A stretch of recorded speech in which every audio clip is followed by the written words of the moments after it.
എല്ലാവർക്കും ഡെലിഷ്യസ് റെസിപ്പീസിൻ്റെ പുതിയൊരു വീഡിയോയിലേക്ക് വീണ്ടും സ്വാഗതം. ഇന്ന് നല്ലൊരു നാടൻ റെസിപ്പിയുമായിട്ടാണ് ഞാൻ വന്നിരിക്കുന്നത്. പരിപ്പ് തോരനാണ് ഇന്ന് തയ്യാറാക്കുന്നത്. ഇത് കഞ്ഞിയുടെ കൂടെയും ചോറിൻ്റെ കൂടെയൊക്കെ കഴിക്കാൻ പറ്റിയതാണ്. അപ്പോൾ ഈ തോരൻ തയ്യാറാക്കാനായിട്ട് ഞാനിവിടെ 1 കപ്പ് തുവരപ്പരിപ്പാണ് എടുത്തത്. 250 ml കപ്പിന് 1 കപ്പ് പരിപ്പാണ് എടുത്തത്. ഇത് നന്നായിട്ടൊന്ന് കഴുകിയെടുത്ത ശേഷം പ്രഷർ കുക്കറിലാണ് ഇത് വേവിച്ചെടുക്കുന്നത്. ഇത് വെള്ളത്തിൽ കുതിർത്ത് വെക്കേണ്ട ആവശ്യമൊന്നുമില്ല. ഇത് കഴുകിയെടുത്ത ഉടനെ തന്നെ ഒരു പ്രഷർ കുക്കറിലേക്ക് മാറ്റുകയാണ്. ഇനി ഇതിലേക്ക് നമുക്ക് 1/4 ടീസ്പൂൺ മഞ്ഞൾപ്പൊടി ചേർത്ത് കൊടുക്കാം. ആവശ്യത്തിനുള്ള ഉപ്പും കൂടി ചേർക്കുന്നുണ്ട്. അടുത്തതായിട്ട് ഇതിലേക്ക് ചേർക്കുന്നത് 1 കപ്പ് വെള്ളമാണ്. അപ്പോൾ 1 കപ്പ് പരിപ്പിന് 1 കപ്പ് വെള്ളമാണ് ചേർത്തത്. 1 ടീസ്പൂൺ വെളിച്ചെണ്ണയും കൂടി ഒഴിക്കുന്നുണ്ട്.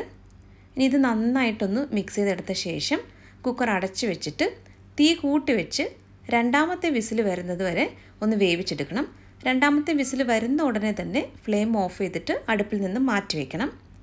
അപ്പോൾ ഇനി ഇതിലേക്ക് കുറച്ച് ചേരുവകൾ നമുക്കൊന്ന് ചതച്ചെടുക്കാനുണ്ട്. 10 ചെറിയ ഉള്ളിയും 2 വെളുത്തുള്ളിയുമാണ് നമുക്ക് ചതച്ചെടുക്കാനുള്ളത്. അപ്പോൾ ഈ ചെറിയ ഉള്ളി തന്നെ ചേർക്കാനായിട്ട് പ്രത്യേകം ശ്രദ്ധിക്കുക. ചെറിയ ഉള്ളി ചേർക്കുമ്പോഴാണ് ആ ഒരു നല്ല ടേസ്റ്റ് ഉണ്ടാകുന്നത്.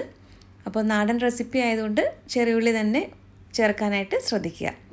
അപ്പോൾ ഇത് നന്നായിട്ടൊന്ന് ചതച്ചെടുത്ത് നമുക്ക് മാറ്റി വയ്ക്കാം. ഈ തോരൻ തയ്യാറാക്കാനായിട്ട് ഞാനിവിടെ ഒരു കടായിലേക്ക് കുറച്ച് വെളിച്ചെണ്ണയാണ് ഒഴിച്ചത്. വെളിച്ചെണ്ണ ഒന്ന് ചൂടായി വരുമ്പോൾ 1/2 ടീസ്പൂൺ കടുക് ചേർക്കാം. കടുക് ഇപ്പോൾ നന്നായിട്ടൊന്ന് പൊട്ടി വരുന്നുണ്ട്. ഇനി ഇതിലേക്ക് നമുക്ക് അടുത്തതായിട്ട് ചേർക്കാനുള്ളത് ചതച്ച് വെച്ചിരിക്കുന്ന ഉള്ളിയും വെളുത്തുള്ളിയുമാണ്. ഇത് ചേർത്തിട്ട് നല്ലതുപോലെ ഒന്ന് വഴച്ചെടുക്കണം. അപ്പോൾ നന്നായിട്ട് ഇതൊന്ന് ഇളക്കി കൊടുക്കാം. ഇനി ഇതിലേക്ക് നമുക്ക് അടുത്തതായിട്ട് ചേർക്കാനുള്ളത് ചതച്ച മുളകാണ്. 2.5 ടീസ്പൂൺ ചതച്ച മുളക് ഞാൻ ചേർക്കുന്നുണ്ട്. നിങ്ങളുടെ എരിവിനനുസരിച്ച് ഈ മുളകിൻ്റെ അളവിൽ മാറ്റം വരുത്താം.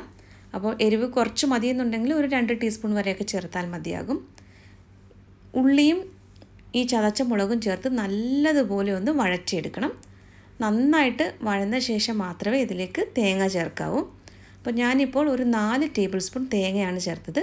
ഇനി തേങ്ങയിലെ ആ ഈർപ്പമൊക്കെ ഒന്ന് മാറുന്നത് വരെ നന്നായിട്ടൊന്ന് നമുക്ക് ഇളക്കി കൊടുക്കാം. അങ്ങനെ വളരെ പെട്ടെന്ന് നമുക്ക് തയ്യാറാക്കിയെടുക്കാൻ പറ്റുന്ന നല്ലൊരു നാടൻ പരിപ്പ് തോരനാണ്. അപ്പോൾ ഇത് കഞ്ഞിയുടെ കൂടെ കഴിക്കാനാണ് ഏറ്റവും നല്ലത്. അപ്പോൾ ഇതൊന്ന് നന്നായിട്ടൊന്ന് മിക്സ് ചെയ്തെടുത്ത ശേഷം വേവിച്ച് വെച്ചിരിക്കുന്ന പരിപ്പ് ചേർക്കാം. പരിപ്പ് ഒട്ടും തന്നെ വെന്തുടഞ്ഞു പോയിട്ടില്ല, എന്നാൽ പാകത്തിന് നന്നായിട്ട് വെന്ത് വന്നിട്ടുണ്ട്.